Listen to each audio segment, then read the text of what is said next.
Here we are, ladies and gentlemen.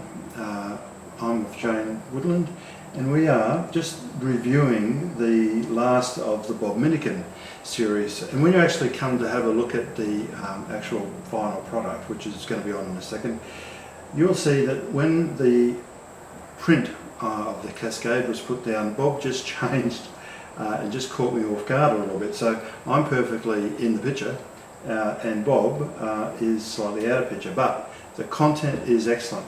At least I'm hoping. What do you think, Jane? What do you reckon? I think Bob is someone that we need to give particular credit and focus to in the Expo story.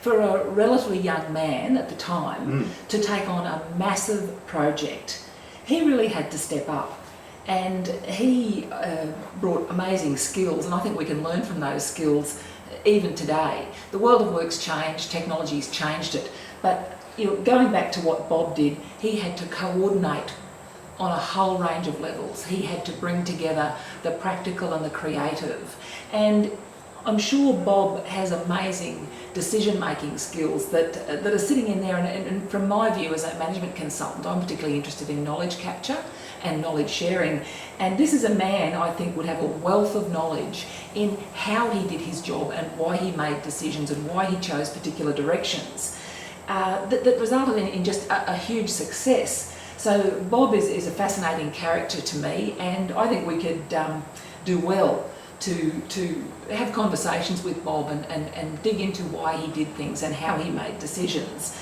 Because I expect there's a heck of a lot of learnings for us today, despite the fact that so much time has passed. No, I tend to agree. I'm hoping that Bob can find the time, but he is an incredibly busy person. I won't tell you the amount of effort it took to get the recordings that I've managed to achieve, and I am just so grateful that we did manage to get them recorded. And I've probably said it, well, we've probably both said enough now, and we'll just go on to hear Bob. Good afternoon again, ladies and gentlemen. Here we are with Cascade, which I just thought I'd hold up quickly, or Bob would hold up quickly, because it is such a picture-perfect statement of the creativity that occurred on the Expo site. And I'll put a longer piece at the end of this YouTube, so we just might put that down to save our arms. So, that particular piece was really a great example of the creative geniusness that was floating around on the site. So I'd like to talk a little bit more in this YouTube about John Truscott and Rick Birch, because I would have thought as a general manager you had some issues trying to manage those two geniuses. Yeah, there was some challenges, but obviously there was also the great contribution that they made to Expo. I mean, they made Expo the exciting place it was, both visually with John Truscott and then entertainment-wise with Rick. And I think that's an example with John Truscott being able to take just a little grain of an idea and making it into something that is really exciting. And that was one of John's great strengths, that ability to work with people and get them to create things that were just so exciting. He had his own ideas, obviously, but nevertheless, there was a lot of it was taking someone else's idea and making it into something that was just so much better. Pyramid, like an inverse pyramid. It was, and Rick took very much the same way. I mean, I saw a diving exhibition at the New Orleans Expo, and that was one of the things I thought that has got great potential. But then mentioning that to Rick, he then took that and made the aquapade into a total show built around that one little initial idea. In actual fact, from the correspondence with Rick, that was, your mentioning of that was what sparked him saying, yes, I will come and do Expo.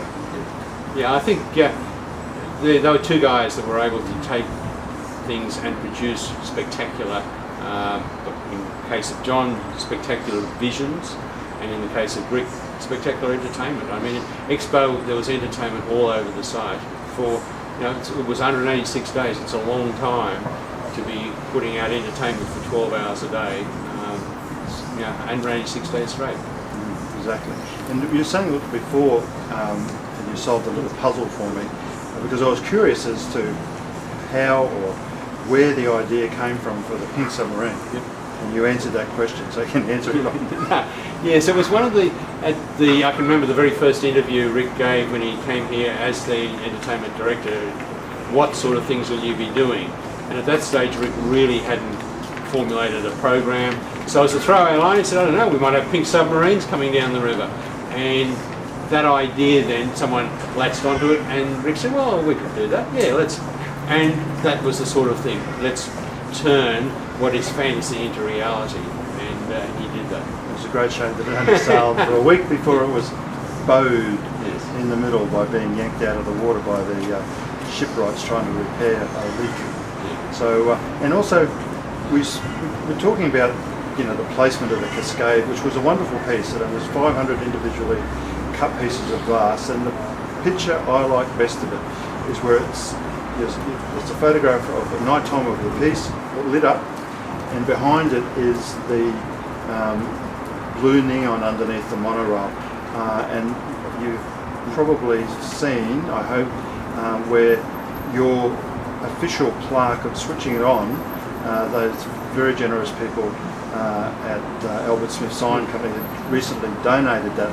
to the John Oxley Library, and that, to me, that blue neon is again another example of just creative genius. Yeah. I mean, it's taking something that's very simple, but being able to see how something that's very simple can be quite spectacular.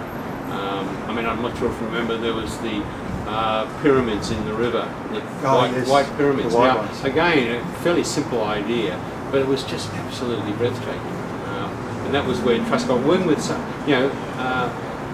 working with, again, other people and being able to bring out the best of them and them to create these exciting displays around the site. Just one of the other questions I wanted to raise was, I mean, you've done some formal papers on management, and I just love the way that you made the comment on how you handle people like John Truscott.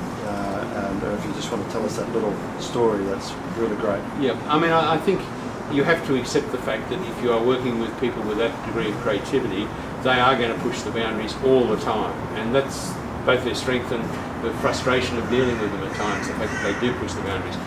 And both John and Rick, they both wanted always to, one could not have a dollar more in their budget than the other, so if John got $1 million to do something, Rick had to find something else that justified another $1 million onto the entertainment budget.